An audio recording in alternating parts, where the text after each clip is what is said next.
They had been inside the shelter for hours, the familiar warming of atmosphere despite the coolness of the ground, their collective breath forming a moving fog, the sweet sharp notes of mint humbugs, the faint aroma of Gillian's fragrance, no doubt a gift from John, the sour smell of last night's ale, the bitterness of stale cigarettes woven into their clothes as tightly as the garment's own fabric.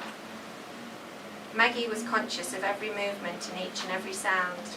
There was the rustle of clothing, the fragile stillness of her neighbour's breath waiting to be exhaled, the muffled gasps as another bomber roared overhead, and the growl of anti-aircraft fire that followed.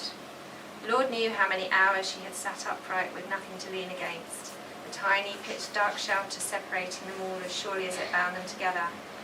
Then the ground shuddered again, but it was only the weight of vehicles on the road escalating the frosty of sound, drowning out Henry's coughing fit and their neighbours' cries. She imagined the next blast, and the weight of debris and soil as it pressed down on them, weighing down their flesh and levelling the backyard as they all disappeared beneath. Mrs. Armstrong from number 52, soft belly protruding from the earth. Henry and Julia from number 43, arms still locked around each other.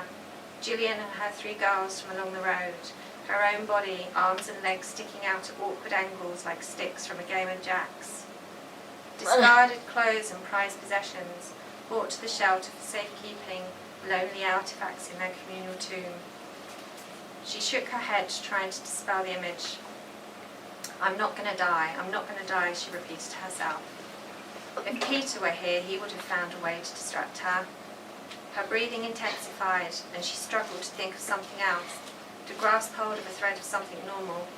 She willed the thudding of blood and muscle to ease, to force her heart back to its normal size, and her breathing to slow enough to stop overtaking her thoughts.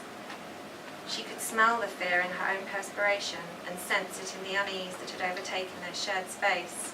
Her legs were numb, and her back looked rigid, muscles set in permanent contraction. The earth was so cold and pressed against her so tightly that the pain began to spread through her like the fire that surely engulfed these shattered homes above.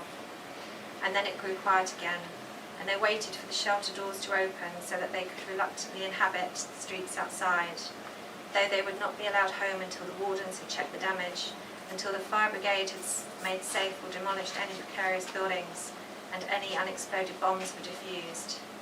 She knew the drill by now, knew that there would be those who went straight back home, counting themselves lucky to be alive, while others, like Mr. and Mrs. Fox, would not take to their beds until they were sure that the local streets were clear and that their neighbours were all accounted for.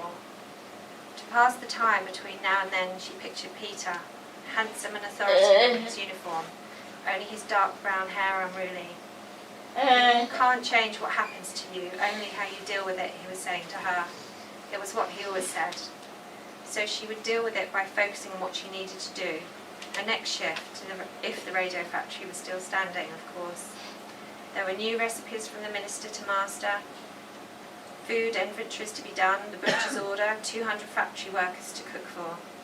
As thoughts of store cupboards and frugal dishes replaced the darker images, she started rubbing the sodden dirt between her fingertips, feeling the same cold, coarse texture as if she was simply making breadcrumbs for shortbread or the topping for a fresh fruit crumble. And that's Run Away.